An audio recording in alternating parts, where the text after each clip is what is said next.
ఎందుకంటే ఇవాల్టి రోజున పేదలకు ఇవ్వబడినటువంటి ఇల్లు, ఫర్ ఎగ్జాంపుల్ మా బెజవాడలోనే తీసుకుంటే సింగినగరు, నేను నా కళ్ళెదురుగుండా కనబడింది. ఒకప్పుడు విజయవాడ పాత బస్ స్టాండ్, ఇప్పుడున్న కొత్త బస్ స్టాండ్ ఉంది కదా, ఆ బస్ స్టాండ్ తీసుకెళ్లి బస్ స్టాండ్ కట్టే టైంలో భాస్కరరావుపేట బస్ డిపో అనేది ఉండేది.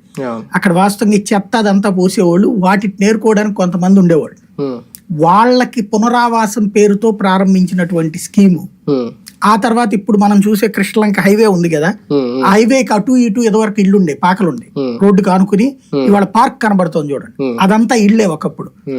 వాళ్ళందరినీ కూడా ఆ హైవేని కరెక్ట్ గా ఉండేటట్టు క్లియర్ చేయడం కోసమని వాళ్ళందరికి ఇచ్చినటువంటి ఇళ్లే ఇవాళ సింగనగర్.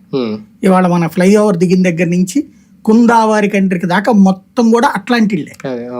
వాళ్ళకి ఆ రోజుల్లో మేము సిటీ కేబుల్లో ఉన్నప్పుడు కవర్ చేస్తున్నప్పుడు ప్రవీణ్ ప్రకాష్ వీళ్ళు ఉన్నప్పుడే షిఫ్ట్ చేశారు.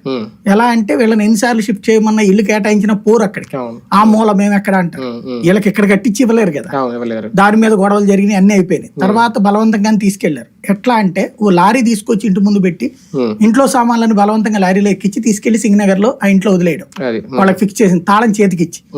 ఆ రోజున ఆ కసితో 5,000కి 10,000కి అమ్మేశారు. ఇక్కడ మేమేం చేసుకుంటాం, మళ్ళీ కృష్ణానది లోపల ఇల్లు వేసుకున్నారు. అట్లాంటి వాళ్ళు 5,000 10,000 బట్ ఇవాళ